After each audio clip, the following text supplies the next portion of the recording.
Então, pessoal, veja que ponto chegou a situação política no dia de hoje, né? Em que um homem saca a arma e acaba alvejando o outro por conta de posições políticas, atitudes precipitadas que nos fazem compreender como nós precisamos de Deus todos os dias na nossa vida, como a gente precisa estar meditando nas palavras de Deus, como a própria Escritura diz, que Satanás ele brama como um leão, querendo tragar. Ele vem roubar, matar e destruir. Realmente tudo não passa de uma obra do mal, realmente, que a pessoa acaba se deixando levar, né, por um ódio, por uma opinião, por uma questão que poderia nem sequer ser debatida, cada um ficava com a sua opinião, né?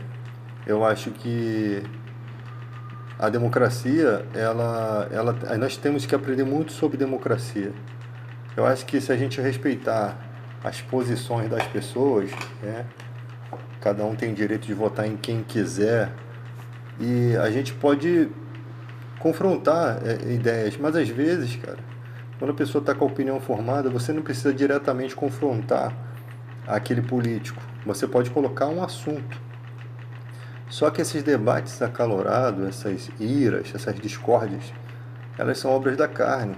Elas são coisas humanas. Então, para se falar sobre essas coisas, é necessário ter um equilíbrio, né? E a língua é um mal incontido. Você não consegue dominar certas coisas, porque todo ser humano ele é motivado a cada dia por uma situação. Um dia você está mais calmo, outro dia você está mais feliz, né? Outro dia você está mais nervoso. Então, nós mesmos não sabemos, às vezes, compreender a situação que o outro está. Isso é falta de convívio, de contato com oração, com Deus.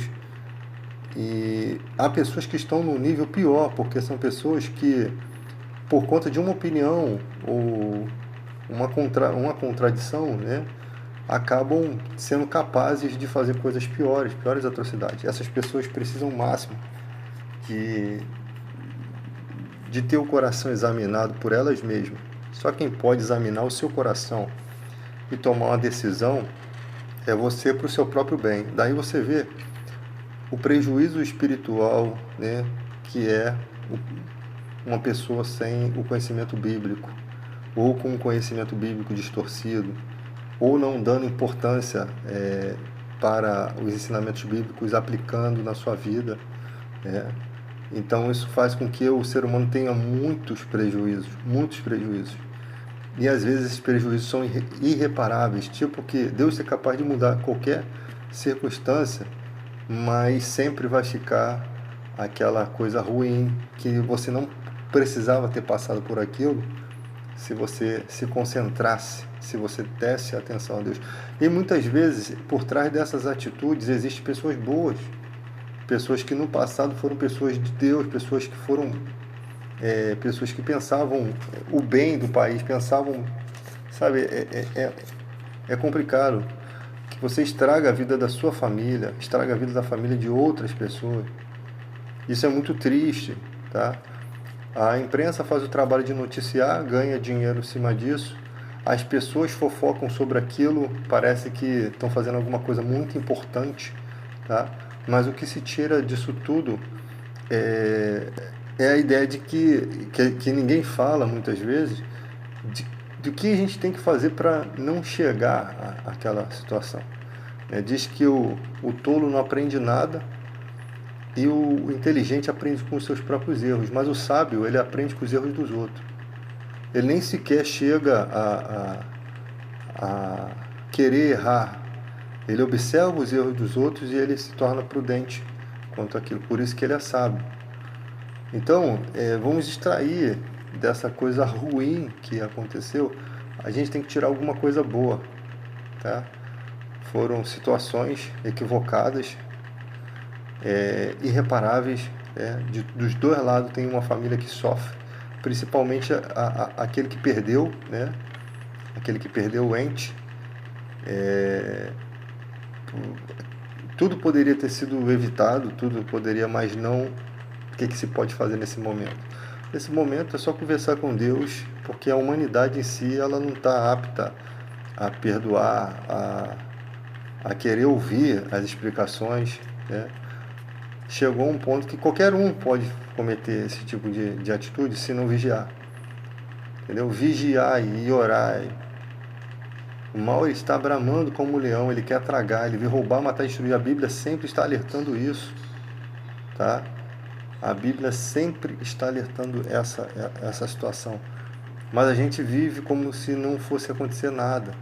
E num segundo, num piscar de olhos, você destrói toda a sua carreira, seus empreendimentos, sua família.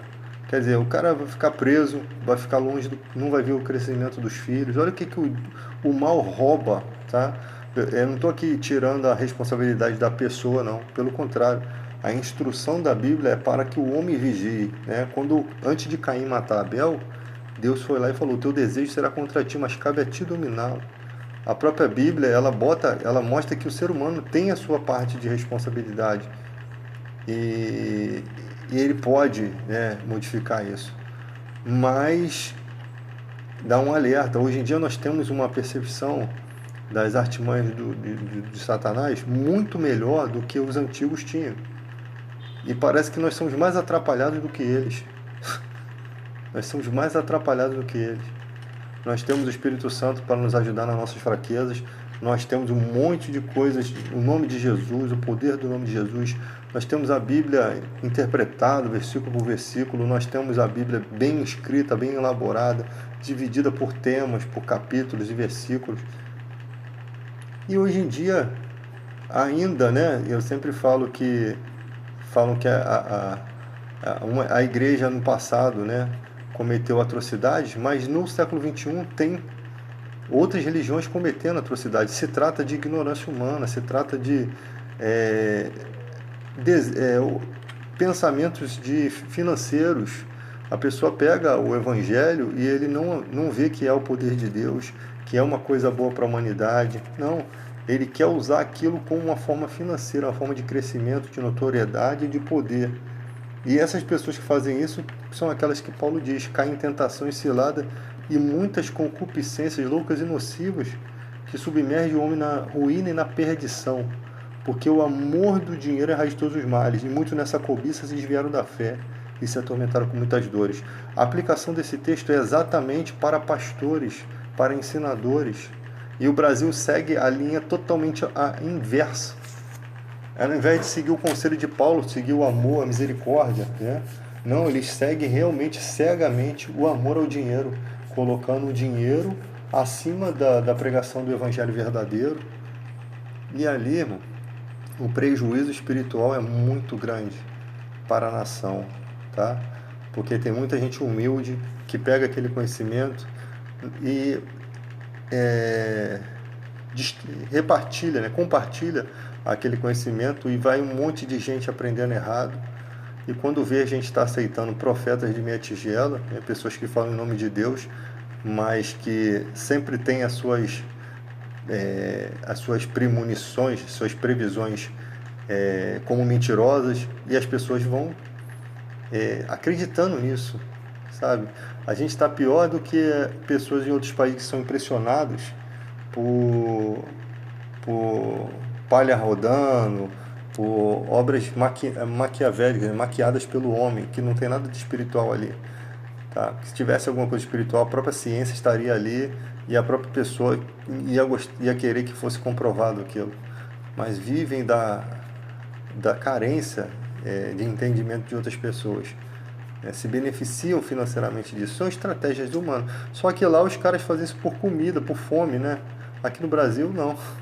Os caras fazem por carros, por mansões, por projetos políticos, por apoio político, por uma vida próspera para ele e para a família dele. São pessoas antipatriotas que posam como cidadãos de bem e patriotas, mas que na verdade eles são tudo ao contrário do que eles anunciam ser, tá? Que não seja a sua boca que te exalte, diz a Bíblia, que seja outros, não a sua própria boca. Aquele que busca a sua própria honra não é honra. Já foi dito isso em Provérbios.